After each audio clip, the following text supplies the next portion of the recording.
Good morning everyone, আমি অরিজিৎ আর আজকে আমি তোমাদের সঙ্গে শেয়ার করতে চলেছি আমাদের মন্দারমণি ট্রিপের দ্বিতীয় দিনের গল্প। কিন্তু সেদিন আমাদের একদম সকাল সকাল ঘুম ভেঙে যায়।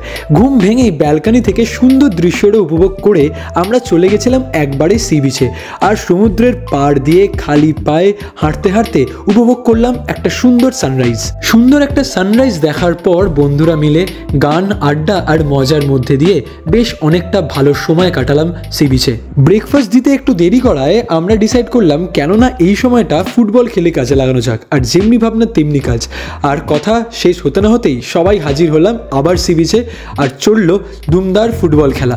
যদিও ফুটবলের স্কোর 0-0 থাকলেও কিন্তু বেশ জমজমাটি খেলা হয়েছিল সেদিন। হাড্ডাহাড্ডি একটা ফুটবল ম্যাচ খেলার পর সোজা চলে এলাম ব্রেকফাস্ট টেবিলে।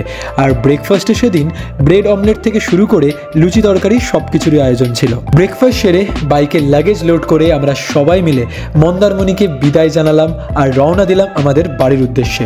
বাড়ি ফেরার পথে একে একে আমরা ক্রস করলাম মাতঙ্গিনী ব্রিজ, তারপর নন্দকুমার মোড় ক্রস করে সুন্দর হাইওয়ে দিয়ে রাইড করতে করতে আমরা পৌঁছালাম কোলাঘাটের ঠিক আগে শের বেঙ্গল হোটেলে। এইখানেই আমরা সেদিন লাঞ্চ সেরে নিয়েছিলাম।